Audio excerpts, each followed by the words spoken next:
Virgin Maid couldn't resist her boss's charm, and something unexpected happened. A forbidden love. The pristine gates of the Sterling mansion loomed before Aria Monroe like an impossible divide between two worlds. Her worn leather messenger bag felt heavier against her hip as she pressed the intercom button, her heartbeat matching the gentle morning breeze that rustled through the carefully manicured hedges. Sterling residence. A crisp voice answered. "Hi, I'm Aria Monroe. I have an appointment with Mrs. Hudson about the governess position." Her voice remained steady, masking the nervous energy coursing through her veins. The gates opened with a soft whir, revealing a winding driveway that led to one of the most impressive homes in Greenwich and Connecticut. Each step forward felt like crossing an invisible boundary, one that people like her, a 23-year-old black woman working her way through college, rarely crossed. The front door opened before she reached it, revealing a woman in her 50s with silver-streaked hair and kind eyes. "Miss Monroe? I'm Beverly Hudson, the house manager. Thank you for coming precisely on time." Aria smiled, grateful for the warmth in Beverly's tone. "Thank you for considering my application, Mrs. Hudson. Follow me. Mr. Sterling is in his study, and he'd like to meet you personally before we proceed." Beverly's heels clicked against the marble floor as she led Aria through the mansion's interior. Aria absorbed every detail: the crystal chandelier that caught morning light like captured stars, the rich mahogany wainscoting that spoke of old money and tradition, the family photos arranged precisely on side tables. One particular image caught her eye: a little boy with untamed curls and a gap-toothed smile, held by a man whose happiness seemed to radiate from the frame. "That's Oliver," Beverly said, noticing Aria's attention. "He's 6 now. The photos from last summer." Before Aria could respond, a door opened at the end of the hallway.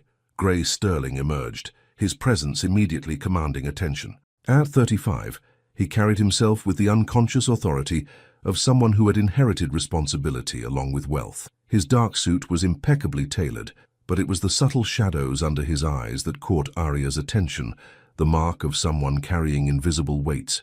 "Miss Monroe," he extended his hand, his grip firm but not overwhelming.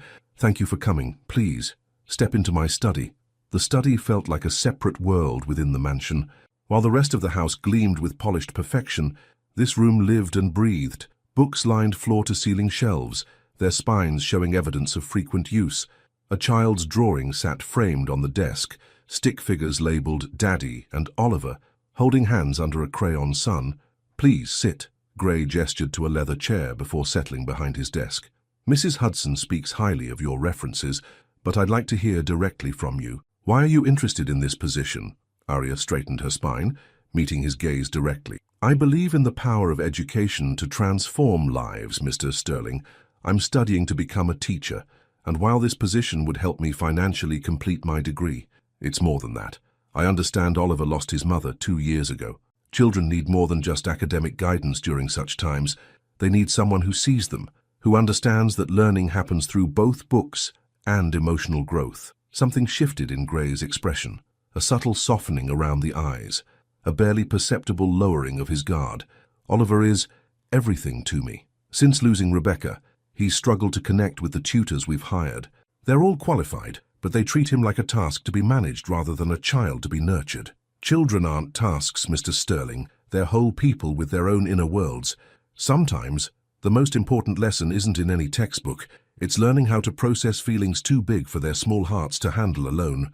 The words hung in the air between them, and for a moment, Aria worried she'd overstepped. But Gray leaned forward slightly, his attention fully focused on her in a way that made her pulse quicken. "Would you like to meet him?" he asked, surprising both Aria and Beverly, who stood quietly by the door. "Now?" Aria couldn't hide her smile. "I'd love to." Gray pressed an intercom button. "Maggie, could you bring Oliver to my study, please?" Minutes later, the door opened again, and Oliver Sterling peeked in, half hidden behind his nanny. He was smaller than his photos suggested, with dark curls that refused to be tamed, and eyes that held too much seriousness for a 6-year-old. Aria didn't wait for him to come to her. Instead, she knelt down to his eye level, removing the height advantage adults often held over children. "Hi, Oliver. I'm Aria. I heard you're really good at building with Legos. What's the coolest thing you've ever built?" Oliver's eyes widened slightly, his gaze darting to his father before returning to Aria. "A space station," he said softly, "with a landing pad for emergency rockets." "Emergency rockets?" That's brilliant thinking. You never know when astronauts might need a quick escape plan, right? A smile tugged at the corner of Oliver's mouth. Small, but real. Do you like space too? I love space. Did you know that right now, there are astronauts up there conducting experiments that could help us grow food on Mars someday? Oliver stepped fully into the room, his shyness forgotten in the face of shared enthusiasm. Really? Dad, did you know that? Gray watched the interaction with an expression Arya couldn't quite read. I didn't, son. Maybe Mrs. Munro could tell us more about it sometime. The hope in Oliver's eyes was impossible to miss. Are you going to be my new teacher? Arya looked up at Gray, suddenly aware of how this moment balanced on a knife's edge of possibility. His gaze met hers, and something unspoken passed between them. Recognition, perhaps, of how perfectly the pieces seemed to fit. If your father agrees, Arya said carefully, I'd be honored to be your teacher. Gray stood, moving around his desk to stand beside his son. Miss Monroe, could you start Monday? Beverly will help you with the paperwork and show you around the house. Oliver has a specific routine we try to maintain, but I trust you'll find ways to make learning engaging for him. Monday would be perfect. Arya rose to her feet, her heart lighter than it had been in months. This was more than just a job. It was an opportunity to make a difference, to help heal a family that had lost its center. As Beverly led her out to handle the formal details, Arya glanced back once. Gray had lifted Oliver onto his lap, their dark heads bent together as they presumably discussed their new teacher. The morning sun streamed through the study windows, illuminating them in golden light, and for a moment, Arya could see the shape of what this family could become, whole again, but in a new way, like a mosaic made more beautiful by its carefully mended breaks. She didn't know then how deeply the Sterlings would change her life, or how her presence would transform theirs. She couldn't have guessed that crossing the threshold of that mansion would be the first step on a journey that would challenge everything she thought she knew about love, family, and belonging. All she knew was that something significant had shifted in the universe, like the first note of a song that would eventually become a symphony. Monday couldn't come soon enough. Monday morning arrived with the kind of crystalline clarity that made everything feel possible. Arya adjusted her navy blazer one last time before entering the Sterling mansion, her teaching materials organized neatly in her new professional bag, a splurge she justified as an investment in her future. The house felt different now that she belonged here, even if only as an employee. Beverly greeted her with a warm smile and a set of keys. Your classroom is ready, she said, leading Arya up the grand staircase. Mr. Sterling had it prepared over the weekend. The classroom took Arya's breath away. What had once been a spare room had been transformed into an educational paradise. One wall featured a floor-to-ceiling world map. Another held sleek bookshelves filled with carefully curated titles. Her cozy reading nook with plush cushions occupied one corner, while a state-of-the-art smartboard dominated another wall. Arya struggled to find words that wouldn't betray how overwhelmed she felt by such luxury. Gray, Mr. Sterling, wanted Oliver to have a proper learning environment, Beverly explained, her eyes twinkling. Though between us, I think he was quite impressed by your interview. Before Arya could respond, rapid footsteps approached, and Oliver burst into the room, his school uniform already slightly rumpled. You came, he exclaimed, then immediately tried to contain his excitement, as if remembering he was supposed to be more reserved. Of course I did, Arya smiled, kneeling to his level, a habit she'd cultivated during her student teaching. And guess what? I brought something special for our first day. She reached into her bag and pulled out a clear container, holding what appeared to be ordinary soil. Oliver's brow furrowed in confusion. This isn't just any dirt, Arya explained. This is a simulation of Martian soil. Scientists use it to study how we might grow food on Mars someday. Want to try an experiment? Oliver's eyes lit up, but before he could answer, a deep voice from the doorway said, That sounds fascinating. Gray Sterling stood there, looking devastatingly handsome in a charcoal suit that probably cost more than Arya's entire wardrobe. His tie was the exact shade of blue as Oliver's school uniform, and something about that matching detail made Arya's heart twist. Dad, can you stay for the experiment? Oliver asked, bouncing on his toes. A shadow of regret crossed Gray's features. I wish I could, buddy, but I have meetings all morning. He crossed the room and dropped a kiss on Oliver's head, then turned to Arya. Miss Monroe, could I speak with you briefly? They stepped into the hallway, leaving Beverly to distract Oliver with the classroom's features.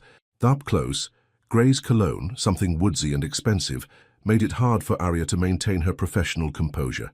"I wanted to thank you," he said quietly. "Oliver barely slept last night. He was so excited about starting lessons with you. I haven't seen him this enthusiastic about learning since—" He trailed off, but Arya heard the unspoken words. "Since before his mother died." "Mr. Sterling, I promise you, I'll do everything I can to nurture that enthusiasm." "Gray," he said suddenly, "please, call me Gray, and I know you will. There's something about you—" He stopped, as if catching himself. "Your teaching methods. They're exactly what Oliver needs." The air between them felt charged with something Arya didn't dare name. She took a small step back, maintaining professional distance. "Thank you for the amazing classroom. It's more than I could have imagined." "Yes, well," Gray cleared his throat. "Oliver deserves the best. I should get to my meetings. I'll try to be home for dinner. I'd like to hear about his first day." As he walked away, Arya allowed herself one moment to watch him go, to appreciate the broad shoulders and confident stride. Then she squared her shoulders and returned to the classroom, where Oliver was examining the world map with intense concentration. The morning flew by in a blur of activity. Arya had planned lessons that would engage both Oliver's mind and his creativity, weaving standard curriculum requirements into projects that captured his imagination. They started with the Martian soil experiment, using it as a springboard into discussions about science, ecology, and problem-solving. By lunch, Oliver had opened up considerably, sharing stories about his friends at school and his favorite books. But it was during their afternoon reading session that Arya glimpsed the depth of his emotional wounds. They were discussing Bridge to Terabithia when Oliver suddenly asked, "Do you think people can be happy again after someone they love dies?" The question hit Arya like a physical blow. She set the book aside and gave the question the weight it deserved. "I think happiness after loss is like learning to walk again after an injury. At first it seems impossible, then it hurts a lot. But slowly, step by step, you discover you can move forward, differently than before, but still forward." Oliver absorbed this, his small face serious. "Dad tries to be happy for me, but sometimes I hear him in his study at night when he thinks I'm sleeping." Arya's heart ached. "That's because your dad loves you so much. He wants to be strong for you. But it's okay for both of you to feel sad sometimes. It's also okay to feel happy. It doesn't mean you're forgetting anyone. Mum used to read to me every night," Oliver said softly. "Different voices for all the characters." "Would you like to try making character voices together?" Arya offered. "We could practice, and maybe someday you could read to your dad that way." Oliver's entire face lit up at the suggestion. They spent the rest of the afternoon reading dramatically, filling the classroom with laughter, as they attempted increasingly outrageous voices for each character. When Beverly came to remind them of the time, Arya was surprised to find it was already late afternoon.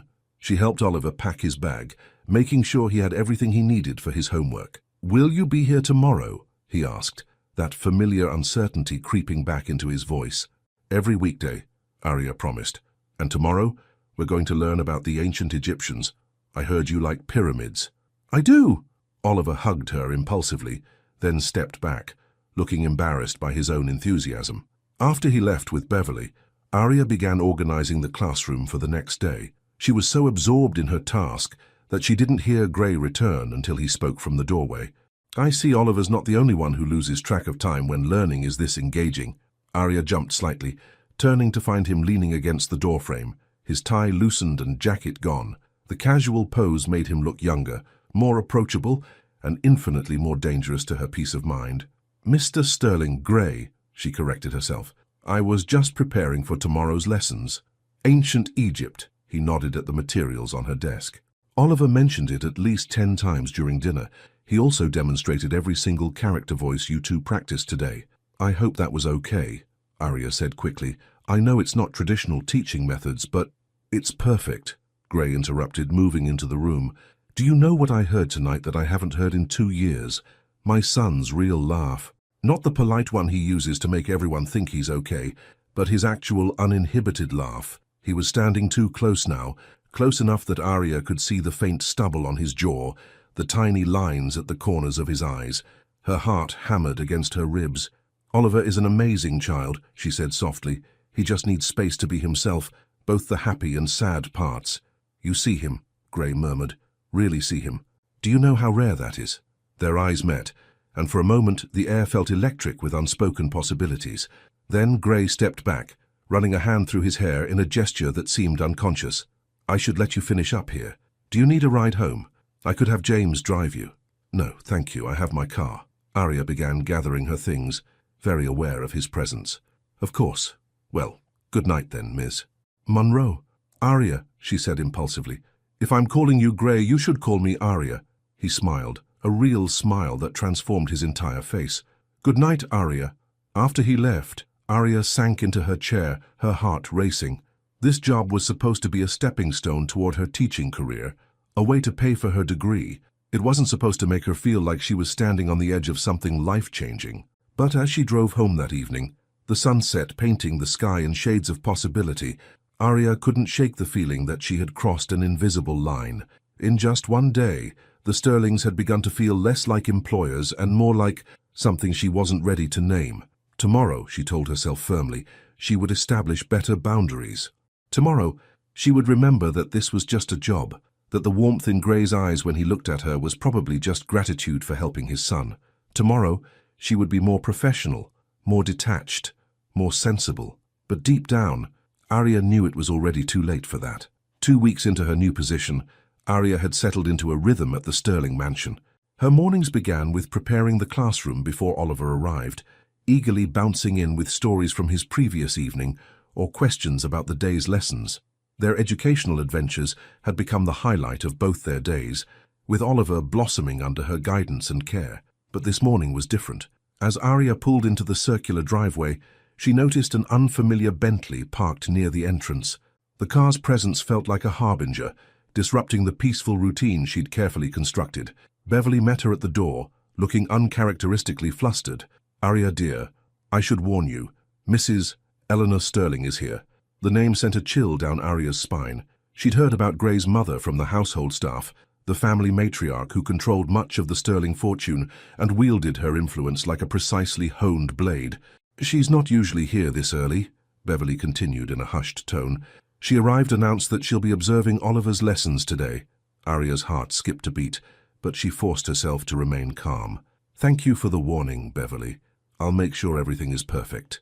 As she climbed the stairs to the classroom, Arya could hear voices drifting from Gray's study. One was familiar, Gray's deep timbre, now tight with tension.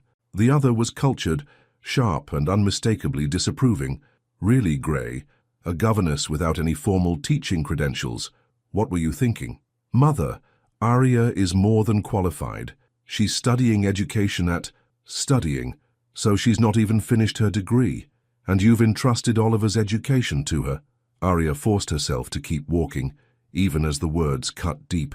She had nearly reached the classroom when the study door opened, and Gray emerged with an elegant woman in her 60s. Eleanor Sterling was exactly as Arya had imagined. Perfectly coiffed silver hair, designer clothing, and an expression that suggested she was perpetually smelling something unpleasant. "Ah, Mrs. Monroe." Eleanor's gaze swept over Arya with clinical precision. "How interesting to finally meet you." "Mrs. Sterling," Arya nodded respectfully, fighting to keep her voice steady. "Welcome to our classroom. I'd be happy to show you our curriculum and discuss Oliver's progress." "Yes, I imagine you would." Eleanor's smile didn't reach her eyes. "I'll be sitting in on today's lessons. I trust that won't be a problem." Before Arya could respond, Oliver came bounding down the hallway. "Grandma!" He stopped short, his earlier enthusiasm dimming slightly. "And are you staying for lessons?" "Indeed I am, darling." Eleanor's tone softened marginally. "I want to see what you've been learning with Miss Monroe." Gray stepped forward, placing a protective hand on Oliver's shoulder. "Mother, perhaps we should let them start their day. Oliver has a routine." "Nonsense. What could be more routine than a grandmother taking an interest in her grandson's education?" Eleanor swept past them into the classroom, leaving no room for argument. The morning proceeded like a carefully choreographed dance on broken glass. Arya led Oliver through their planned lessons on ancient Egyptian hieroglyphics, incorporating mathematics through pyramid dimensions and engineering concepts through construction techniques. She watched Eleanor taking notes, her pen scratching against an expensive leather notebook. Despite the tense atmosphere, Oliver remained engaged, his natural curiosity overcoming his grandmother's intimidating presence. When they reached their hands-on portion, creating their own hieroglyph messages. He even managed to coax a genuine smile from Eleanor with his clever combination of symbols. "Look, Grandma, I wrote your name in hieroglyphics." Oliver proudly displayed his work. Eleanor examined the carefully drawn symbols. "Very creative, darling, though I wonder if your time might be better spent on more practical subjects." "Actually," Arya interjected carefully, "learning ancient writing systems helps develop pattern recognition and symbolic thinking, skills essential for both advanced mathematics and reading comprehension." Oliver's ability to connect historical concepts with present-day applications shows remarkable cognitive development. "Is that what they're teaching in community college these days?" Eleanor's voice dripped with false sweetness. "Mother," Gray's warning came from the doorway, where he'd appeared without anyone noticing. "A word, please." As Eleanor followed Gray out, Arya could feel her carefully constructed professional facade cracking. She turned to Oliver, who was staring at his hieroglyphics with diminished enthusiasm. "Hey," she said softly, kneeling beside him. "Want to know a secret about those ancient Egyptian pharaohs?" Oliver looked up, interest rekindling in his eyes. "What?" "They believed that words had power, real magical power. They thought that writing something down made it true. So when people tried to make them feel small or unimportant, they would write about their own strength and courage, and that made them stronger." "Really?" Oliver considered this. "Could we write about being brave?" "Absolutely. In fact—" Arya was interrupted by raised voices from the hallway. "Completely out of line, Mother. Arya has done more for Oliver's education in 2 weeks than any of your recommended tutors did in months." "I'm simply concerned about appearances, Gray. The Sterlings have certain standards to maintain. Surely you can understand why having someone like her— Gray's voice turned dangerous. "Choose your next words very carefully." "Mother." Arya's chest felt tight. She turned up the classroom's music slightly. They'd been listening to recreations of ancient Egyptian instruments, and focused on helping Oliver with his hieroglyphics. She wouldn't let him see how much his grandmother's words hurt. The door opened, and Gray stepped back in, his face tight with anger. "Oliver, why don't you show me what you've been working on?" "Your grandmother needs to leave for another appointment." Eleanor appeared behind him, her composure slightly ruffled. "Yes, well, Oliver, darling, I'll see you at Sunday dinner. Ms. Monroe, good day." After she left, the classroom felt lighter, as if a storm cloud had passed. Gray pulled up a chair beside Oliver's desk, genuinely interested in learning about hieroglyphics. His presence seemed to be as much about supporting Arya as engaging with his son. When their lunch break arrived, Beverly appeared to take Oliver to the kitchen. Gray lingered behind, his expression troubled. "Arya, about my mother." "It's fine." Arya cut him off, busying herself with organizing materials. "She's concerned about Oliver's education. I understand." "No." Gray moved closer, gently taking the papers from her trembling hands. "It's not fine. What she implied— I want you to know that's not how I see you. Not how any of us see you." Arya looked up, finding herself trapped by the intensity in his eyes. "How do you see me?" The question hung between them, loaded with dangerous possibility. Gray's hand was still covering hers, his thumb unconsciously tracing circles on her wrist. "I see someone extraordinary," he said finally, his voice low. "Someone who brought light back into this house. Someone who makes my son smile again. Someone who—" He trailed off, seemingly aware of how close they were standing. "Gray," Arya whispered, her heart thundering in her chest. The moment shattered at the sound of approaching footsteps. They jumped apart as Beverly returned with Oliver, who was chattering excitedly about the afternoon's planned science experiment. "I should go," Gray said, running a hand through his hair, a gesture Arya had come to recognize as a sign of agitation. "I have meetings." "But Arya, thank you for everything." The afternoon passed in a blur of activities, but Arya's mind kept returning to that moment with Gray, to the feeling of his hand on hers, to the words left unspoken between them. She knew she was treading dangerous waters. Eleanor Sterling's visit had made it abundantly clear that someone like her, a black woman working her way through school, would never be accepted as anything more than an employee in their world. But as she packed up her things that evening, Arya caught sight of her reflection in the classroom window. Behind her, pinned to the wall, was Oliver's hieroglyphic message from that morning. He'd written not just his grandmother's name, but a whole story about a teacher who brought magic to a lonely prince's castle. Maybe the ancient Egyptians were right, she thought. Maybe words did have power, And maybe, just maybe, some stories were worth the risk of writing them, even when the whole world seemed determined to erase them before they began. The Sterling Autumn Gala was the social event of the season, and for the first time in its 30-year history, someone below the family's social standing was being required to attend. Arya stared at the invitation on her desk, her fingertips tracing the embossed lettering. "It's tradition for Oliver to give a short speech about his studies," Beverly explained, watching Arya's reaction carefully. "Given how much progress he's made under your guidance, Mr. Sterling thinks you should be there to support him." The underlying message was clear. This wasn't really an invitation, but a professional obligation. Still, Arya's stomach churned at the thought of facing Eleanor Sterling and her social circle. "When is it?" Arya asked, though she'd already memorized the date on the invitation. "This Saturday evening, and before you worry, Mr. Sterling has arranged for everything." Beverly's eyes twinkled, "including a suitable gown from Bergdorf's." Arya's protest died on her lips as Oliver burst into the classroom, his face alight with excitement. "Did you get it? Did Dad tell you about the gala? I'm going to talk about our Egypt project and the science experiments." "And no, slow down," Arya laughed, her anxiety momentarily forgotten in the face of his enthusiasm. "Yes, I got the invitation. Are you sure you want to talk about our projects in front of everyone?" "Of course. Dad says I can show them the model of the solar system we built and explain about the Mars colonies we designed." Oliver bounced on his toes. "You'll help me practice my speech, right?" How could she say no to that hopeful face? "Of course I will, but first, we need to finish our lesson on civil rights leaders. Remember what we talked about yesterday?" As they dove into their morning lessons, Arya pushed thoughts of the gala aside, but they came rushing back that afternoon when Gray appeared in the classroom doorway, looking particularly devastating in a navy suit that made his eyes seem impossibly blue. "Oliver, buddy, could you go help Beverly with something? I need to speak with Ms. Monroe." Once Oliver had left, Gray closed the classroom door, something he'd never done before. The click of the latch felt somehow significant. "I assume Beverly told you about the gala," he said, moving closer to Arya's desk. "She did. Mr. Sterling." "Gray," he corrected automatically. "Gray," Arya amended. "You don't have to include me. I know these events are for family and your social circle. I can help Oliver prepare his speech without actually attending." "That's not—" He ran a hand through his hair in frustration. "I want you there, Arya. Not just for Oliver. These past few weeks you've become—" He trailed off, searching for words. The air between them felt charged with possibility. Arya's heart hammered against her ribs as Gray moved around her desk, closing the distance between them. "My mother's opinion doesn't matter," he said softly. "Neither does anyone else's.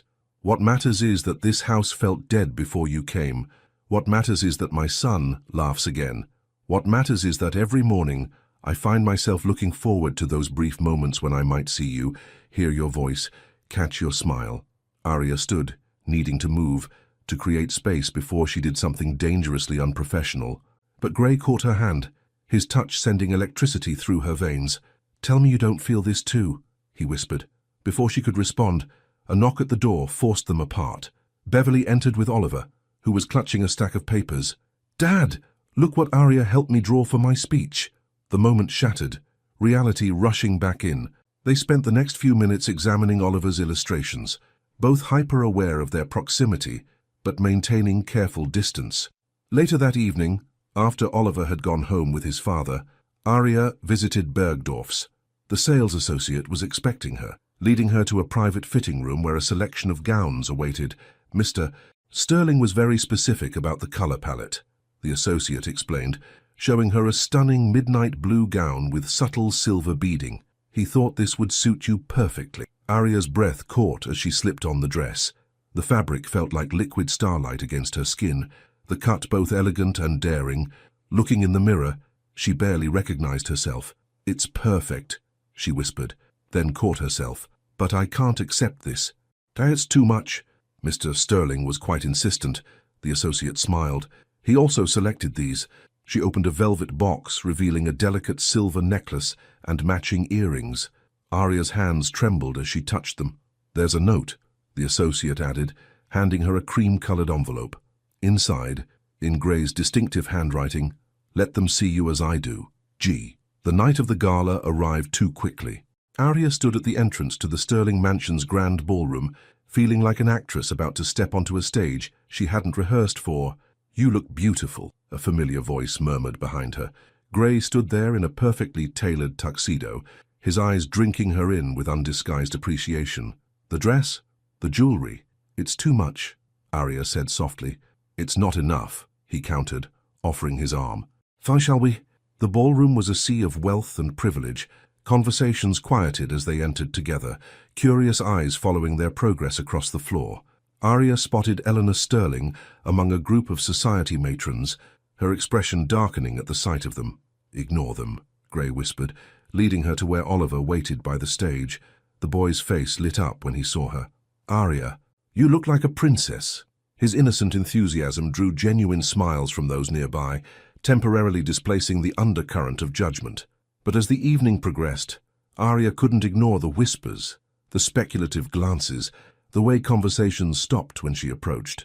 Oliver's speech was a triumph. He spoke confidently about their projects, his natural enthusiasm infectious as he explained complex concepts in childlike terms. The audience was charmed, even Eleanor managing a genuine smile. "That's my son," Gray said proudly as applause filled the room. "And it's all thanks to you." They were standing close, too close for propriety, when Eleanor approached, a gentleman in his 60s at her side.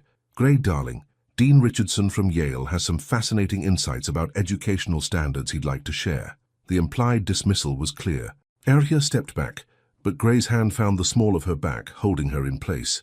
"Mother, I'm sure the Dean's insights are valuable, but—" "Actually," the Dean interrupted, his keen eyes assessing Arya, "I'd be very interested in Ms. Monroe's thoughts. Oliver's presentation showed remarkable development for his age. Your methods seem quite innovative." Eleanor's face tightened as Arya engaged in a detailed discussion about progressive education techniques. The Dean seemed genuinely impressed, asking thoughtful questions and nodding appreciatively at her responses. "You know," he said finally, "Yale School of Education has a very competitive graduate program. With your practical experience and obvious talent, you might be an excellent candidate." The suggestion hung in the air like a bomb about to detonate. Yale, an ivory tower that had previously seemed as unreachable as the moon, now being presented as a possibility. "That's a wonderful idea," Eleanor said suddenly, her voice honey-sweet with hidden venom. "After all, someone of Mrs. Monroe's background should seize every opportunity for advancement. Perhaps in a few years, she could even qualify for a position at one of Connecticut's better public schools." Gray's hand tightened on Arya's back. "Mother, it's fine," Arya cut him off, her voice steady despite the pain in her chest. "Mrs. Sterling is right. I should focus on my career advancement. If you'll excuse me, I need some air." She fled to the mansion's garden, the cool October air a shock against her heated skin. The fountain's gentle splash provided cover for the sob that threatened to escape her throat. "Arya," Gray's voice came from behind her. "Please don't listen to her." "Why not?" Arya turned to face him. "She's right. I don't belong in your world. This dress, these jewels, they're just costumes. Tomorrow, I'll go back to being the governess, and you'll go back to being—" "Being what?" He stepped closer, his eyes intense in the garden's soft lighting. "Being miserable, being half alive, because that's what I was before you came here." "Gray, please." Arya held up a hand to stop his advance. "We can't." "Why not?" "Because I'm not a fairy tale princess. I'm a black woman working her way through college, teaching your son to pay my tuition. Your mother, your social circle, they'll never accept." Her words were cut off as Gray closed the distance between them, his lips finding hers in a kiss that shattered every boundary they'd carefully maintained. For a moment, the world fell away. There was only the warmth of his mouth, the strength of his arms around her, the rightness of finally giving in to what they'd both been feeling. Then reality crashed back as voices approached the garden. They broke apart, both breathing heavily. "I should go," Arya whispered. "Stay," Gray pleaded. "We can figure this out." But Arya was already backing away, her heart breaking with each step. "I'm sorry. I can't. We can't." She fled into the night, leaving behind a fairy tale that was never meant to be hers. But as she drove home, tears blurring her vision, she couldn't forget the taste of his lips, the safety of his arms, the way he'd looked at her like she was something precious. Tomorrow, she would have to face him again, have to pretend that kiss never happened. Tomorrow she would remember her place in his world, but tonight, just for tonight, she let herself dream of impossible things. Monday morning loomed like an executioner's blade. Arya sat in her car outside the Sterling mansion, gripping the steering wheel until her knuckles turned white. The beautiful gown from Saturday night hung in her closet, like a reminder of a dream she shouldn't have dared to dream. The memory of Gray's kiss burned on her lips, making it impossible to pretend nothing had changed. Her phone buzzed, the 10th text from her best friend Mia, since she'd confessed everything yesterday. "Don't you dare quit. You're not doing this to Oliver." Mia was right. Whatever complicated feelings existed between her and Gray, Oliver shouldn't have to suffer another loss. Taking a deep breath, Arya gathered her teaching materials and headed inside. Beverly met her at the door with an unreadable expression. "Mr. Sterling left early for meetings in the city. He'll be gone all week." The message was clear. Gray was avoiding her. Arya wasn't sure if she felt relieved or disappointed. "Oliver's waiting in the classroom," Beverly added softly. "He's been asking for you since he woke up." The moment Arya entered the classroom, Oliver launched himself at her. "You disappeared from the party. I wanted to show you the dessert table. They had chocolate fountains." Guilt twisted in Arya's stomach as she hugged him. "I'm sorry, buddy. I wasn't feeling well, but I heard everyone loved your speech. Dad said I did great. And guess what? Grandma's friend from Yale said I explained the Mars colony better than his freshman students." As Oliver chattered excitedly about the gala, Arya fell into their familiar routine. They worked on multiplication tables, discussed the water cycle, and started a new chapter book. For a few hours, she could almost forget about Saturday night. Almost. Until Oliver asked, innocently enough, "Are you coming to my birthday party next weekend?" Arya froze. She'd been helping Oliver plan his space-themed 7th birthday party for weeks, but that was before. "I'm not sure, Oliver. I might have to study that day." His face fell. "But you have to come. Dad already ordered the telescope we picked out, and you promised to help me show everyone the constellations." Oliver, how could she explain that her presence would only complicate things? That after what happened at the gala, she needed to maintain professional distance. A knock at the door saved her from responding. Beverly entered with a thick manila envelope. "This came for you by courier, Arya." Inside was an application package from Yale's School of Education, already filled out with her information. A post-it note in elegant handwriting read, "The deadline is next week. Don't let anyone tell you where you belong. Dean Richardson." Arya stared at the application, emotions warring in her chest. Was this an opportunity or an escape route? "What's that?" Oliver peered at the papers. It's for a special school where teachers learn to be better teachers. Like how you helped me learn to be better at math. Something like that. Oliver considered this. "If you go there, will you still be my teacher?" The question hit her like a physical blow. "Oliver, sometimes people have to make hard choices to follow their dreams, but that doesn't mean they stop caring about the people they leave behind." "Like Mom." The room fell silent. Oliver rarely spoke about his mother so directly. "No, honey." Arya knelt beside him. "Your mom didn't choose to leave. She loved you more than anything in the world, and she would have stayed with you forever if she could. Dad says that too." Oliver's voice was small. But everyone leaves anyway. First Mom, then all my other tutors, and now you're going to leave too." "Oliver, I hate Yale!" he suddenly shouted, sweeping the application off her desk. Papers scattered across the floor as he ran from the room.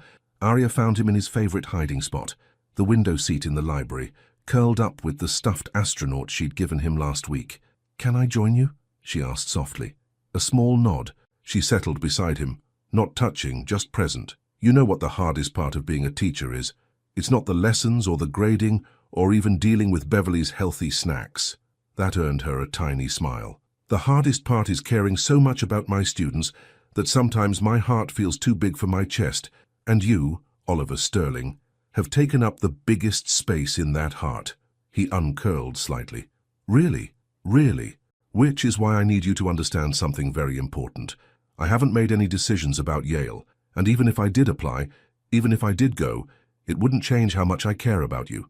Promise? I promise. And you know what else? Yale is right here in Connecticut. Even if I went there, I wouldn't be far away." Oliver processed this. "Could I visit you? And would you still come to my birthday party? If your dad says it's okay, yes to both." "He'll say yes. He likes when you're around. He smiles more." Arya's heart stumbled. "Oliver, I saw you dancing with him at the party, before you got sick and left. He looked happy, like in the old pictures with Mom. How could she explain to a 6-year-old the complexities of class differences, social expectations, and workplace propriety? How could she tell him that sometimes love wasn't enough to bridge the gaps between worlds? Your dad loves you very much, she said instead, and he wants you to be happy. I'm happy when you're here. Oliver's logic was simple, devastating. Both of you are happy when you're here, so why can't you just stay? Before she could answer, footsteps approached the library. They both looked up to find Gray standing in the doorway, his expression unreadable. Oliver, buddy, Beverly needs help taste-testing birthday cake options. Oliver brightened immediately, crisis forgotten in the face of potential sugar. He hugged Arya quickly before running off, leaving her alone with Gray for the first time since the kiss. The silence stretched between them, heavy with unspoken words. Beverly said you were in the city, Arya finally managed. I was. I came back. Gray moved into the room, his presence filling the space. We need to talk about Saturday night. No, we don't. Arya stood, needing the illusion of control. It was a mistake. We got caught up in the moment, but it can't happen again. A mistake. His voice was low, dangerous. Is that what you call it when something feels completely right? When everything finally makes sense? Gray, please. She backed away as he approached. Think about Oliver. Think about your family, your position. I think about Oliver every second of every day. And you know what? He's happier than he's been in 2 years. This house is fuller, brighter, more alive. Because of you. That's because I'm his teacher. Not because I'm the woman I'm falling in love with. The words hung in the air between them, impossible to take back. Don't, Arya whispered. Please don't say that. Why not? Because it scares you. Because it's complicated. Or because you feel the same way and it terrifies you. He was too close now. Arya could smell his cologne, could see the faint stubble on his jaw, could feel the heat radiating from his body. I saw the Yale application on your desk, he said softly. Is that what you want, to run away? I want, her voice broke. I want what's best for Oliver, for you. And that's not me complicating your lives with impossible relationships. Shouldn't I get a say in what's best for me? Gray's hand came up to cup her cheek, and despite herself, she leaned into his touch. Shouldn't we at least try? Your mother is not in charge of my heart. His thumb traced her lower lip. Stay, Arya. Apply to Yale if you want to, but don't use it as an escape. Stay and fight for this. For us, sir. The library door creaked, and they jumped apart as Beverly appeared. Sorry to interrupt, Mamassim, but Oliver is asking for both of you. Something about needing expert opinions on chocolate versus vanilla cake. Reality crashed back in. Arya stepped away from Gray, straightening her clothes with trembling hands. We should go, she said. Oliver's waiting, but as they walked to the kitchen, Gray's words echoed in her mind. Stay and fight for this. The question was, did she have the courage to fight for something that felt both perfectly right and impossibly wrong? The smell of fresh-baked cake guided them to the kitchen, where Oliver sat surrounded by sample plates, his face smudged with frosting. His eyes lit up when he saw them both, and for a moment, Arya could see it. The future they could have, the family they could be. If only love were enough to bridge the gaps between their worlds.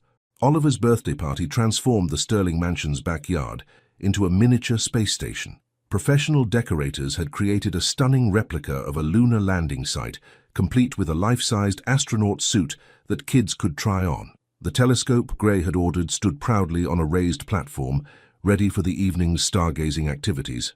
Arya arrived early to help with final preparations, her heart racing when she saw Gray directing the setup crew. They hadn't been alone together since their conversation in the library, maintaining careful distance while still trying to act normal for Oliver's sake. You came! Oliver's excited voice broke through her thoughts as he ran toward her, already wearing his custom-made astronaut costume. Dad, look, Arya's here. Gray turned, and their eyes met across the yard. The morning sun caught the silver in his hair, and Arya's breath hitched at how handsome he looked in casual clothes, dark jeans and a navy sweater that made his eyes seem impossibly blue. Of course she came, Gray said softly. She promised, didn't she? Beverly appeared with a clipboard, breaking the moment. Arya, dear, could you help Oliver practice his constellation speech before the guests arrive? And Gray, your mother just called. She's bringing the Blackwood family with her. Arya's stomach dropped. The Blackwoods were old money, with a daughter Oliver's age who Eleanor had none too subtly been pushing as a perfect future match. Even at 7, as the social engineering never stopped. "I should go over the astronomy facts with Oliver," Arya said quickly, leading him toward the telescope platform. They spent the next hour reviewing constellations and space facts, Oliver's enthusiasm infectious, as he practiced explaining stellar phenomena to his future guests. But Arya couldn't help noticing the increased activity below as more staff arrived, transforming the casual children's party into something more suited to Eleanor Sterling's standards. "Look who's here," Eleanor's voice carried across the yard. "Oliver, darling, come say hello to Madison." Oliver tensed beside Arya. "I don't want to," he whispered. "Madison always makes fun of my space books." "Sometimes we have to be polite even to people we don't like," Arya said gently. "But you know what? True friends will like you for exactly who you are. Like you do. Like I do." She straightened his costume's collar. "Now, show them how much you know about the stars. Maybe you'll even teach Madison something new." Oliver squared his small shoulders and descended the platform. Arya watched as he politely greeted the Blackwoods, noting how Eleanor immediately positioned him next to Madison for photos. "She never gives up, does she?" Gray's voice came from behind her. Arya turned to find him closer than expected, the confined space of the platform bringing them within inches of each other. "She wants what she thinks is best for Oliver," Arya said diplomatically. "What's best for Oliver is being allowed to be himself." Gray's hand brushed hers, seemingly by accident. "Being loved for who he is, not who others want him to be." The double meaning in his words hung between them. "Gray, I submitted your Yale application." The words hit her like a physical blow. "You what?" "It was still on your desk, completely filled out." "The deadline was yesterday." His eyes held hers. "I couldn't let you miss this opportunity, even if it means you might choose to leave." Emotions warred in Arya's chest. Anger at his presumption, gratitude for his thoughtfulness, fear of what this could mean for her future. "You had no right," she whispered. "I know." His hand found hers properly this time, threading their fingers together. "But I meant what I said in the library. I want you to stay because you choose to, not because you feel trapped." Before she could respond, Oliver's voice called up to them. "Dad, Arya, come see the cake." They broke apart as if burned, both aware of Eleanor watching them with narrowed eyes. The afternoon progressed in a blur of activities, games, presents, space-themed snacks, and finally, the moment Oliver had been waiting for, the astronomy presentation. As the sun set, children and adults gathered around the telescope platform. Oliver, still in his astronaut costume, confidently explained basic astronomy concepts Arya had taught him, pointing out visible planets and constellations. "And that's Polaris, the North Star," he explained. "Arya says it's special because it stays in the same place while other stars seem to move around it.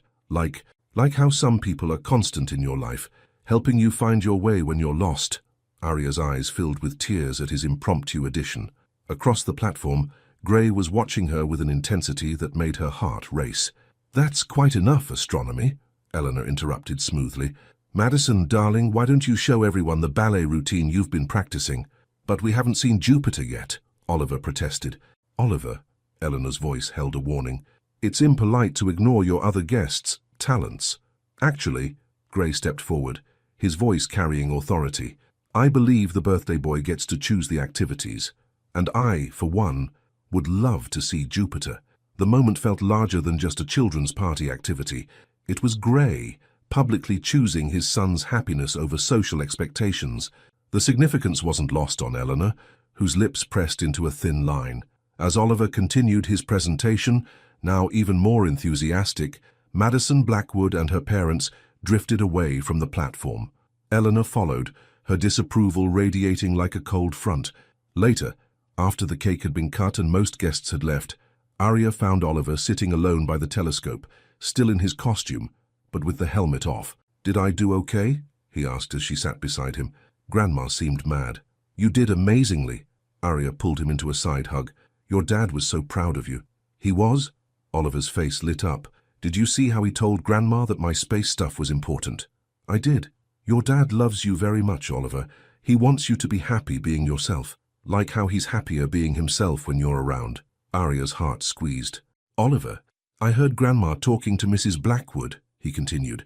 "She said Dad's acting different, breaking patterns. What does that mean?" How could she explain that breaking patterns could be both beautiful and dangerous? That sometimes love required dismantling the very foundations you thought you needed to stand on? Sometimes, she said carefully, people realize that the way they've been doing things isn't making them happy, and changing those patterns, even when it's hard, can lead to something better. Like how I used to hate reading until you showed me books about space. Oliver's simple logic cut straight to the truth, as always. Exactly like that.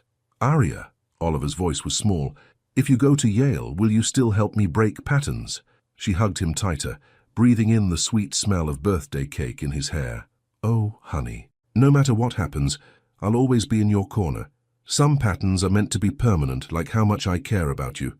And Dad. Before she could respond, footsteps approached. Gray stood there, backlit by the party lights, looking at them with an expression that made Aria's heart stop. Oliver, buddy, Beverly has your favorite hot chocolate waiting inside. Oliver hugged Aria once more before running off, leaving them alone under the stars. The telescope party lights cast everything in a soft, otherworldly glow. You're incredible with him, Gray said softly, sitting beside her.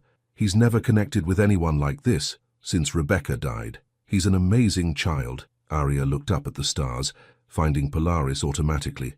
You've raised him to be thoughtful, curious, brave. He gets the bravery from you. Gray's hand found hers in the darkness. Watching you two tonight, seeing how you encourage him to be himself despite what others think, it made me realize something. Gray, don't... I'm tired of patterns. His voice was low, intense.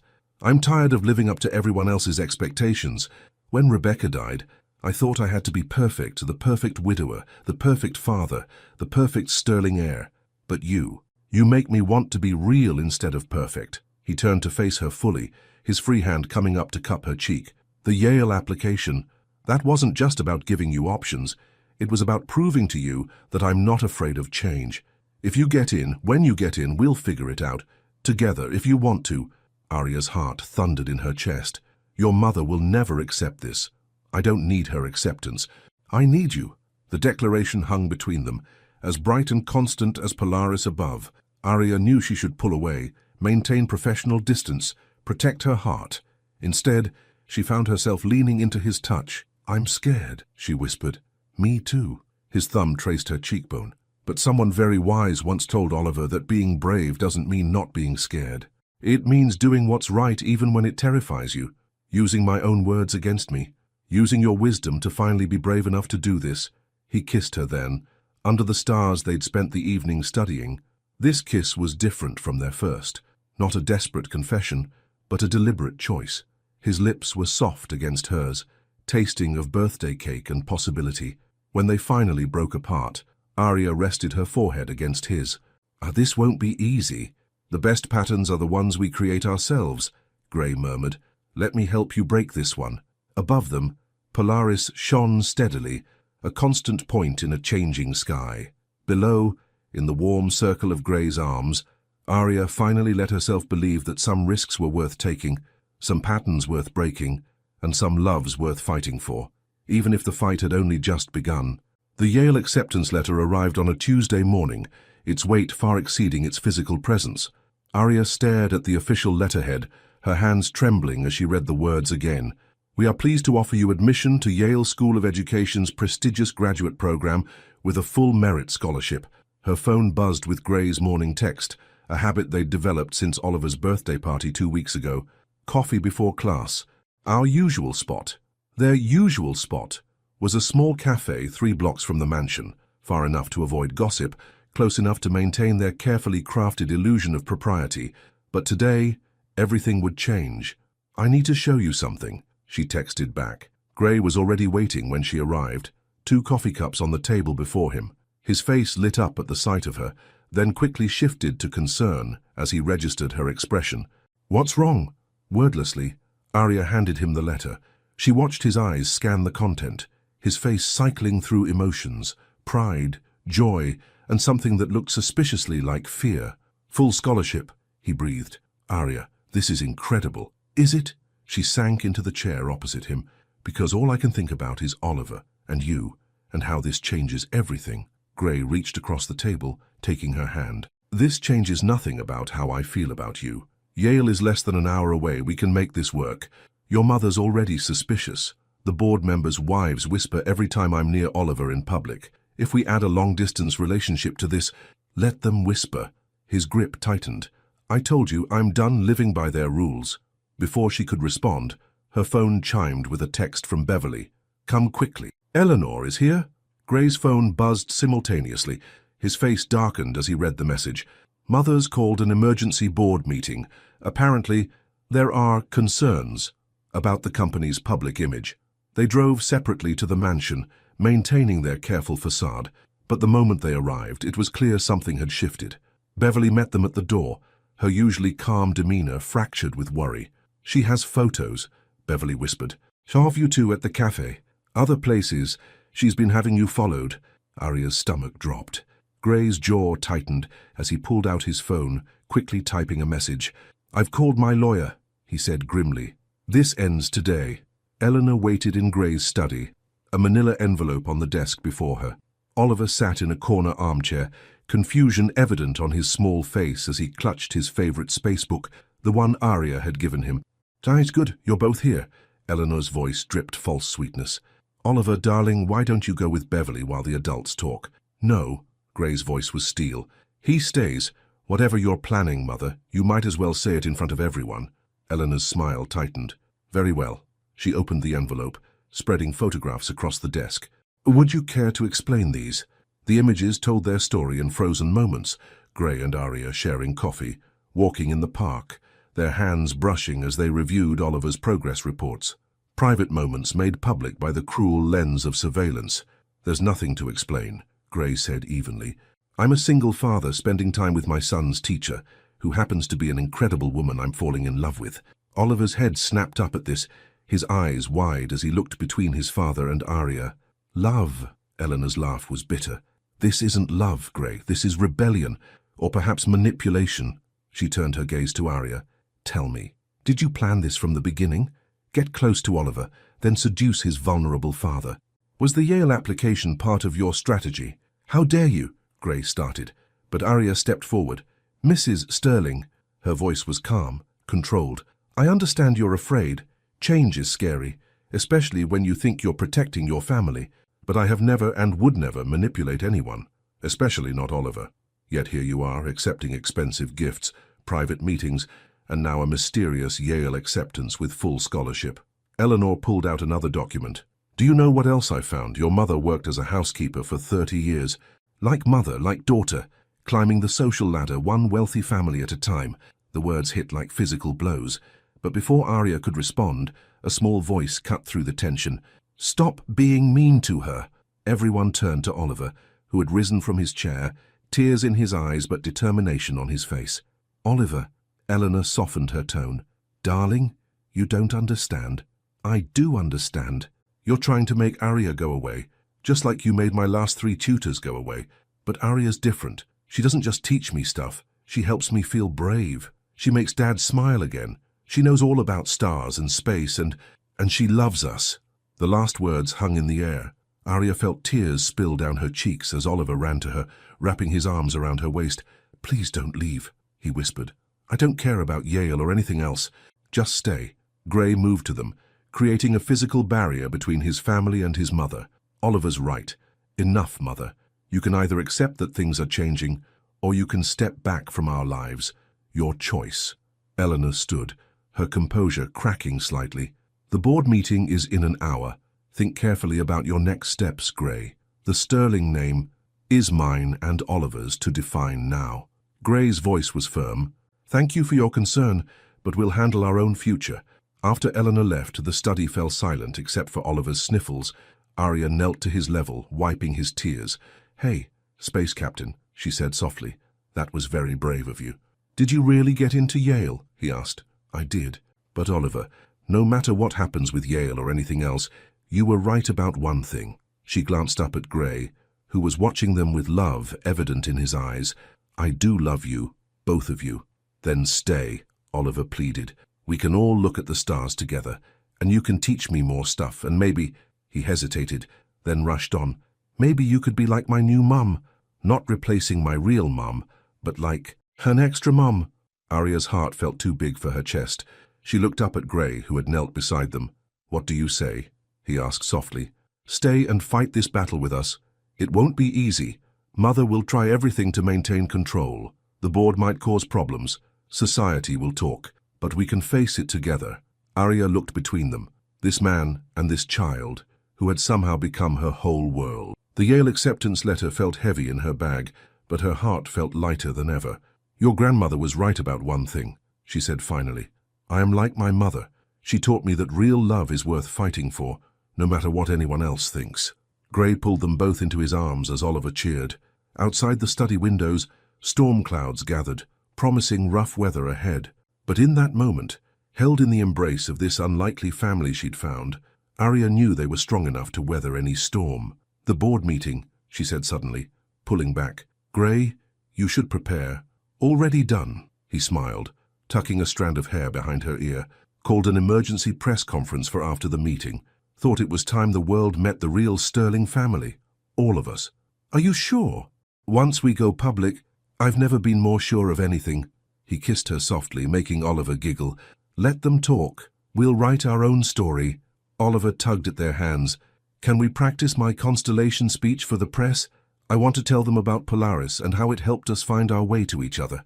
Arya laughed through her tears, overwhelmed by the pure love radiating from both Sterling men. "That sounds perfect, Space Captain. Lead the way." As they followed Oliver to the telescope platform, Grey squeezed her hand. "You know there's no turning back now, right?" Arya thought of the Yale letter, of Eleanor's threats, of the challenges ahead. Then she looked at Oliver's excited face and felt Grey's warm hand in hers. "Good," she said firmly. Some patterns are meant to be broken." Above them, through a break in the gathering clouds, Polaris winked, constant, unwavering, and bright with possibility. The Sterling Enterprises press conference room buzzed with anticipation. Reporters filled every seat, their cameras and phones aimed at the empty podium. In a private room adjacent to the stage, Grey adjusted his tie for the 10th time while Arya smoothed Oliver's hair. "Remember," Grey knelt to Oliver's level, "you don't have to say anything if you don't want to. Just being there with us is enough." "I want to talk," Oliver insisted, clutching his spacebook. "I wrote everything down, just like Arya taught me." Through the door they could hear Eleanor's voice addressing the board members. "Think carefully about the company's reputation. A scandal like this could affect our stock prices, our partnerships. She's trying to turn them against us," Arya whispered, her hand finding Grey's. "Let her try." He squeezed her fingers. "The board can't dictate my personal life, and after today everyone will know exactly where I stand." Beverly appeared in the doorway, her face tense. "They're ready for you." "And Grey, your mother's brought the Blackwoods." Of course she had.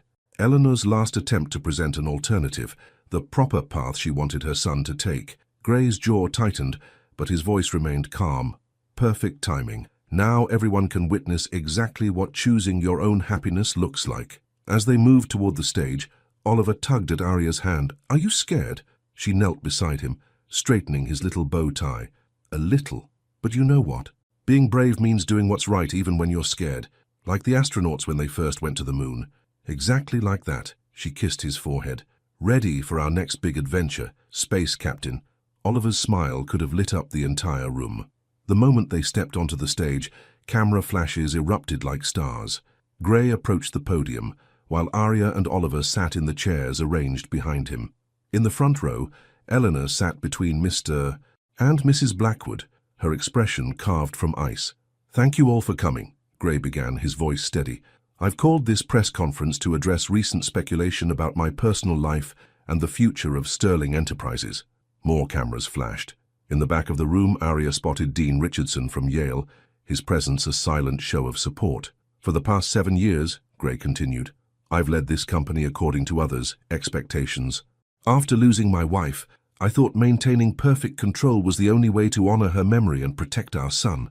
I was wrong." A murmur rippled through the crowd. Eleanor's fingers whitened around her purse strap. 3 months ago, Ms. Arya Monroe entered our lives as Oliver's teacher.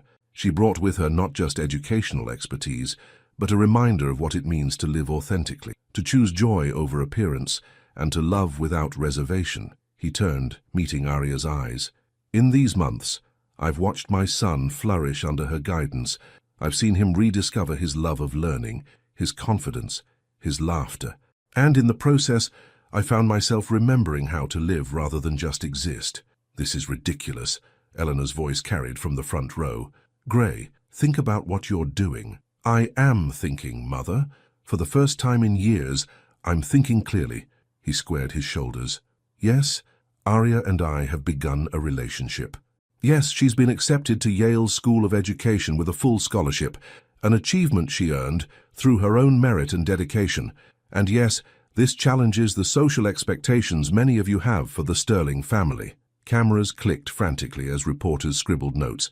In the back, Dean Richardson nodded approvingly. But here's what you really need to know.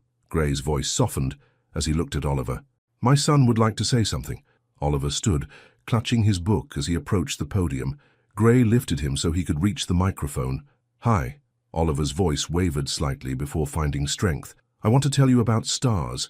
See, there's this really important one called Polaris, the North Star. Arya taught me that sailors used it to find their way home because it never moves. It's constant. He opened his book to a marked page. When my mum died, I felt lost, like a sailor without a star. But then Arya came, and she taught me that it's okay to be sad sometimes, and it's okay to be happy too.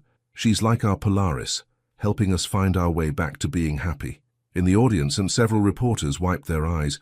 Even some board members looked moved. Eleanor sat rigid, her carefully constructed plans crumbling. Some people think Arya shouldn't be part of our family because she's different from us, Oliver continued, his young voice carrying surprising authority. But astronomers say the most beautiful things in space are nebulas, huge clouds of different gases and colors, all coming together to make something amazing. That's what families can be too. Different, but beautiful. He looked back at Arya, who was openly crying now. I love my mom in heaven, and I always will. But I love Arya too, and my dad is happy again, and I don't think love is supposed to follow rules about who matches with who. I think it's supposed to feel like looking at the stars, like everything makes sense even if you can't explain why. The room fell silent as Oliver finished. Gray set him down, and he ran back to Arya, who pulled him into a fierce hug. Well said, buddy. Gray smiled, then turned back to the reporters. So let me be clear. I love Arya Monroe. I'm proud of her accomplishments, her dedication to education, and most importantly, her love for my son. Anyone who has a problem with that, including board members, can feel free to tender their resignation. Eleanor stood abruptly. You're making a mistake that will cost this family everything we've built. No, Mother. Gray's voice was firm. The only mistake would be letting fear of change steal our chance at happiness. Oliver understands that. Why can't you? Because she'll leave, Eleanor burst out, her composure finally cracking. Just like Rebecca left, and you'll be broken again. And Oliver, Rebecca didn't leave by choice. Arya stood, still holding Oliver.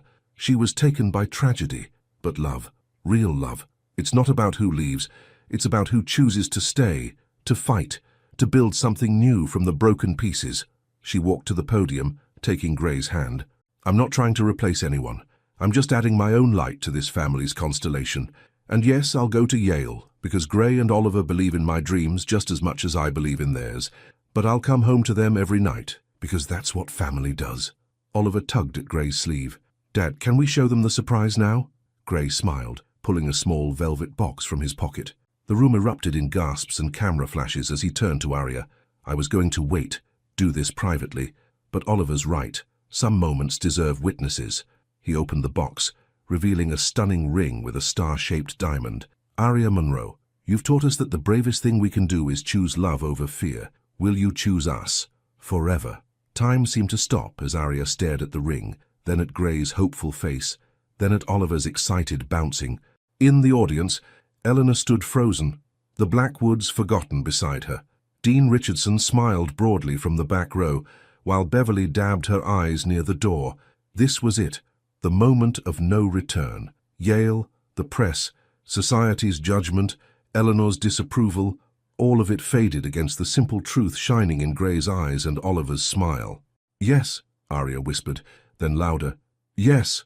As Gray slipped the ring onto her finger, Oliver launched himself at them both, creating a family embrace that said more than words ever could. Camera flashes exploded around them, capturing the moment for tomorrow's headlines, but they barely noticed. They were too busy starting their own story, writing their own rules, creating their own constellation.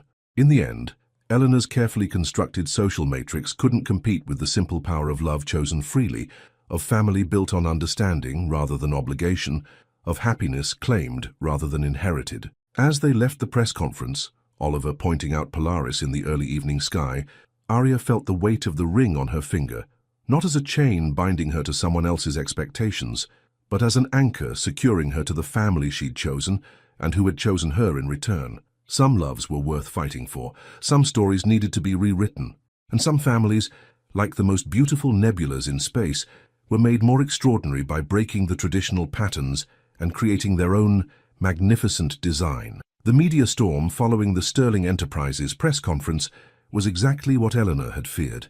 Headlines ranged from heartwarming, "Love breaks barriers at Sterling Empire," to scandalous, "Society heir chooses teacher over tradition." But within the walls of the Sterling mansion, a different kind of change was taking place. Arya stood in her classroom, soon to be her former classroom, packing away the solar system models and constellation charts. The fall semester at Yale would begin in 3 weeks, and though the campus was less than an hour away, everything was about to change.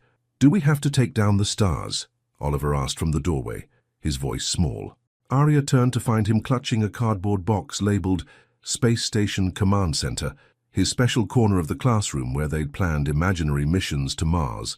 "Hey, Space Captain," she knelt to his level, "we're not taking them down forever. We're just moving them to our new home." The words still felt surreal. After the press conference, Gray had suggested they find a place of their own, somewhere between the mansion and Yale, a fresh start for their newly formed family. They'd found a beautiful house with a wraparound porch and, most importantly, a perfect spot for Oliver's telescope. "But this is where we first learned about the stars." Oliver set down his box. "This is where you taught me about Polaris and nebulas and—" His voice cracked slightly. "Come here." Arya pulled him into a hug. "You know what's amazing about stars? They're constant.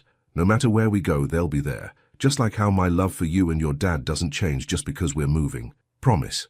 Cross my heart and hope to spot a supernova." Oliver giggled at their private joke, then grew serious again.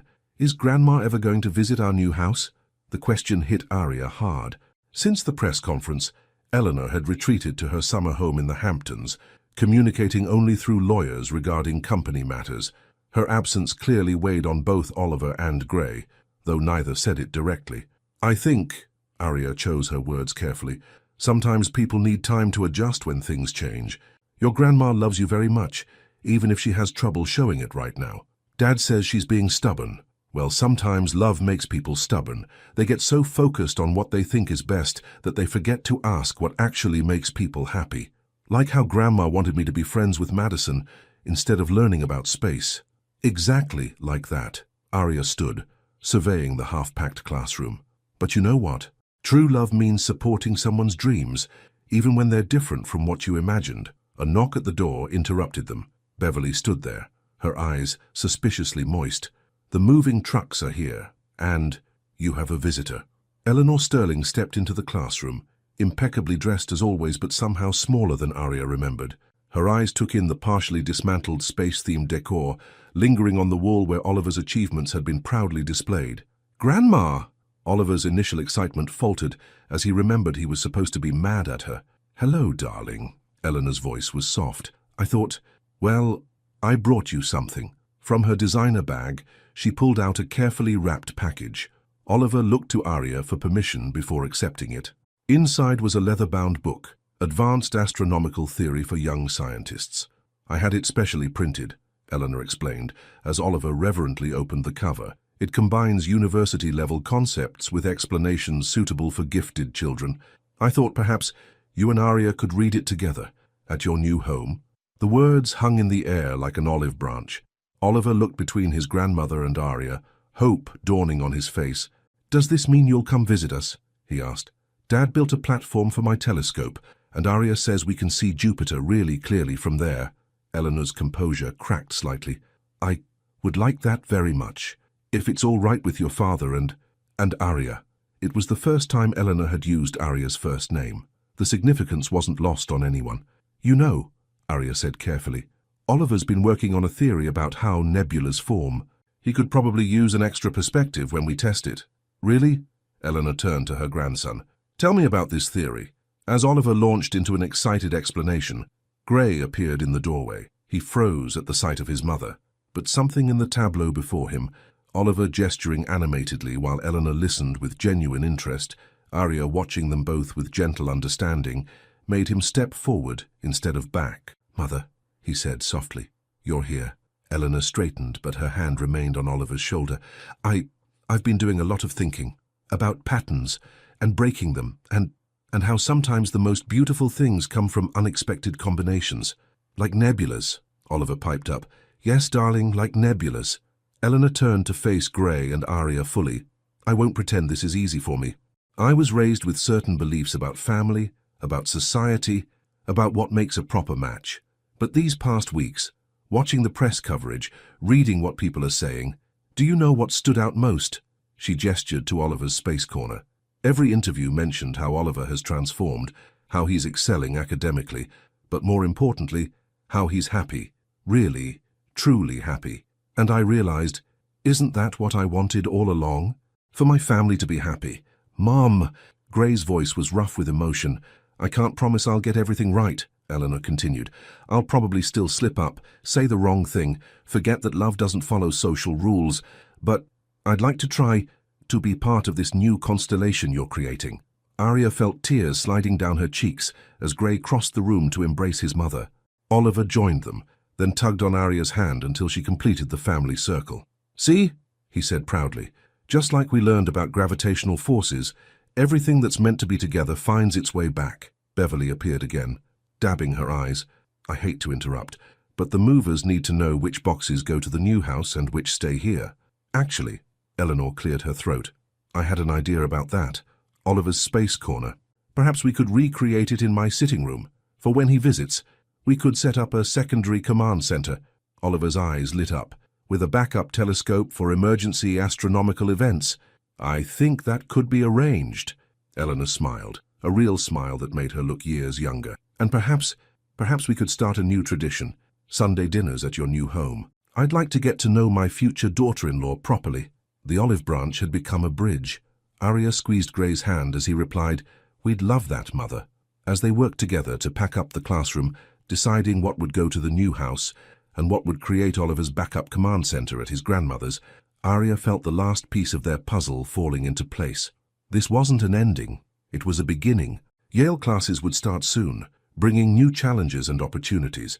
The media would eventually move on to other stories, leaving them to build their life together in peace, and their family would continue to grow and change, like a nebula constantly forming new stars.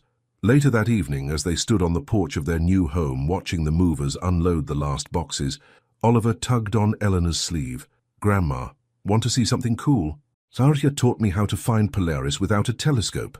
Eleanor allowed herself to be led to Oliver's observation spot. "You know, when I was very young, my father taught me about the stars too. I'd forgotten how magical it felt." Gray wrapped his arm around Arya's waist as they watched grandmother and grandson bent together, searching the darkening sky. "Thank you," he whispered. "For what?" "For teaching all of us how to find our way home." Arya leaned into his embrace, happiness bubbling in her chest. Above them, the first stars of evening emerged, constant and bright, witnesses to this new chapter in their ongoing story. Some love stories weren't about perfect matches or social expectations. They were about finding the courage to create something new, about building bridges instead of walls, about choosing hope over fear and growth over stagnation. They were about making space for all kinds of love to flourish under the same infinite sky. 1 year later, the backyard of the Sterling Monroe home glowed with hundreds of tiny lights strung between trees, mimicking a star-filled sky. White chairs lined a path that led to an arch adorned with astronomy-themed decorations, constellations crafted from fairy lights, metallic stars catching the setting sun, and delicate nebula-colored flowers arranged in spiraling patterns. In the master bedroom, Arya stood before a full-length mirror, her wedding dress a masterpiece of elegant simplicity. Tiny crystals scattered across the bodice caught the light like distant stars, and her veil was adorned with a subtle pattern of constellations. "You look beautiful," Eleanor said softly from the doorway. She crossed the room, adjusting Arya's veil with motherly precision. "Though you're missing something old." From her purse, she withdrew a velvet box. Inside lay a delicate silver necklace with a star-shaped pendant. "This was Rebecca's. Gray and I talked about it, and we both think she would want you to have it." Arya's eyes filled with tears. "Eleanor, I couldn't." "You can, and you will." Eleanor fastened the necklace with steady hands. "You've never tried to replace Rebecca in our hearts. Instead, you've helped us honor her memory while building something new. That's a gift beyond measure." A knock at the door revealed Oliver in his junior groomsman tuxedo, practically vibrating with excitement. "Mom, everyone's ready and Dad keeps checking his watch, and Grandma the wedding planner is about to have a meltdown and—" He stopped, seeing the necklace. "Is that Mom's star necklace?" "Yes, sweetheart." Arya knelt carefully in her dress. "Is that okay?" Oliver touched the pendant gently. "It's perfect. Like how we learned that when stars die, they become part of new stars. So Mom is part of our new family too." Arya pulled him close, mindful of her makeup. "When did you get so wise, Space Captain?" "Probably around the same time you started teaching me about quantum physics." He grinned.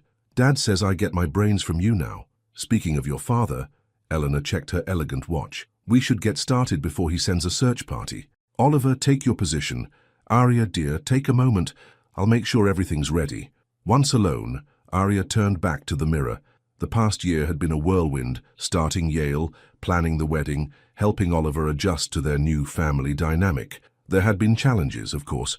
Some society members still whispered, some business associates still raised eyebrows, and merging two different worlds hadn't always been smooth. But the joy far outweighed the difficulties. Oliver had blossomed in their new home, excelling at school while maintaining his passionate love of astronomy.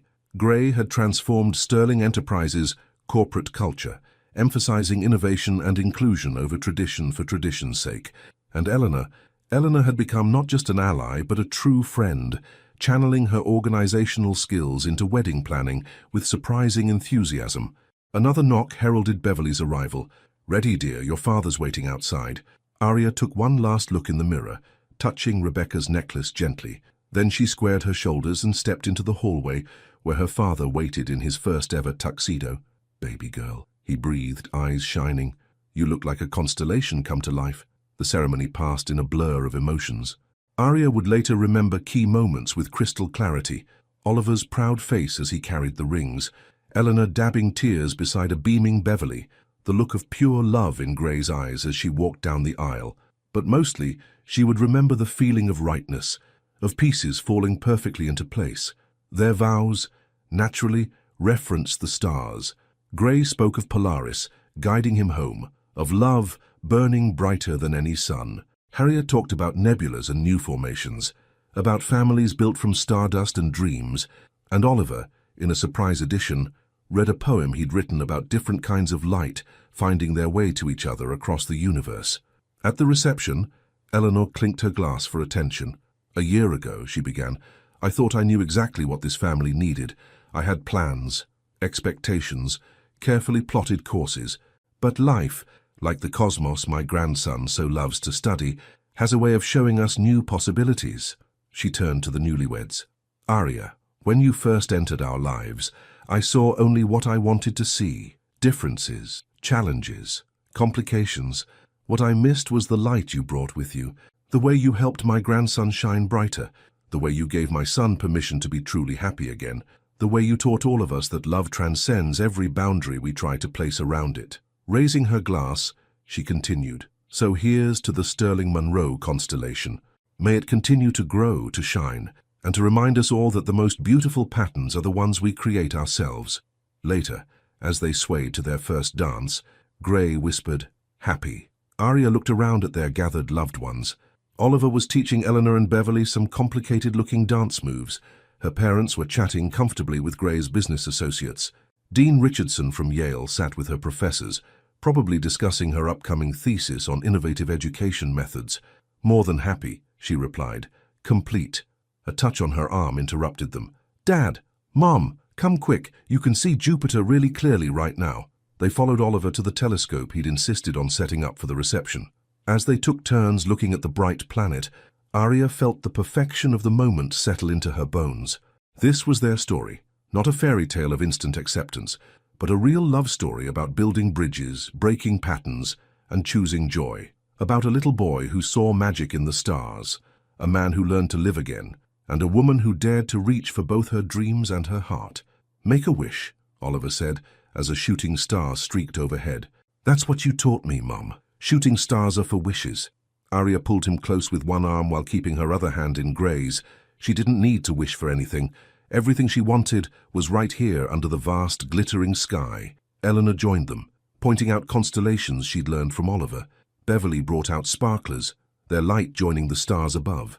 And as the night deepened, the Sterling Munro family celebrated not just a wedding, but the creation of something rare and precious, a love that, like the stars themselves, would light the way home for generations to come. Years later, people would still talk about that wedding, not because it broke social conventions or challenged traditions, but because anyone who witnessed it saw something extraordinary, the birth of a new kind of family, as brilliant and beautiful as any nebula in the endless sky. And in the end, that's what love is. Not a single fixed star, but a constantly evolving constellation, growing brighter with each new light that joins its eternal dance. Oliver had been right all along. The most beautiful things in the universe, like the most beautiful kinds of love, come from unexpected combinations finding their perfect harmony under the infinite, accepting stars. 5 years later, the observation deck of the Sterling Science Center hummed with excitement as elementary school students pressed their faces against telescopes, oohing and aahing at their first glimpses of Saturn's rings. At the center of the controlled chaos stood Dr. Arya Sterling Munro, now the head of educational innovation at Yale, watching her two favorite astronomers at work. "Remember," Oliver, now 12, explained to his rapt audience, "Saturn's rings are made up of billions of pieces of ice and rock, all working together to create something beautiful, kind of like how families are made of different pieces coming together." Beside him, 4-year-old Luna Sterling Munro nodded seriously, her dark curls bouncing. "It's just like our family, right, big brother?" Oliver grinned at his little sister. "Exactly, Astronaut Junior. Want to show them how to find Polaris?" As the siblings guided their young guests through the basics of celestial navigation, Arya felt familiar arms wrap around her waist. "Quite the teachers we've got there," Gray murmured in her ear. "Well, they learned from the best." Eleanor's voice came from behind them. She joined them at the railing, elegant as ever, even while wearing the official Science Center Grandmother Volunteer badge Oliver had insisted on creating. "Though I must say, Luna's getting better at explaining nebulas than I am." The Sterling Science Center had been their shared dream, a place where children from all backgrounds could discover the wonders of the universe.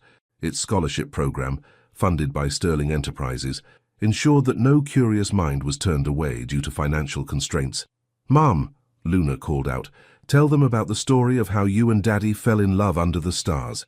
The students immediately abandoned their telescopes, clustering around Arya with pleading eyes. It was a story they never tired of hearing, no matter how many times it was told. "Well," Arya began, meeting Gray's loving gaze, "it all started with a little boy who loved space, a father who needed to remember how to shine, and a teacher who discovered that sometimes the best patterns are the ones we create ourselves." Above them, through the observatory's dome, Polaris twinkled brightly, constant, eternal, and still guiding the way home. Based on the emotional journey of Beyond Love, here is an impactful question. When Arya first entered the Sterling mansion, she was just a teacher struggling to pay for her studies, but fate had other plans. Her heart made her break all social rules and face the prejudice of the elite to experience true love. If you were in her shoes, would you have the courage to fight for this love, even though society would be against you? Would you have the strength to stand up to Eleanor and prove that true love knows no social barriers, or would you give up to avoid people's judgment? Your participation in the channel is very important. Please leave your opinion in the comments. Thank you so much for watching until the end. If you enjoyed this story, don't forget to subscribe to the channel, leave a like, and comment your thoughts. Your participation is very important to us. See you next time.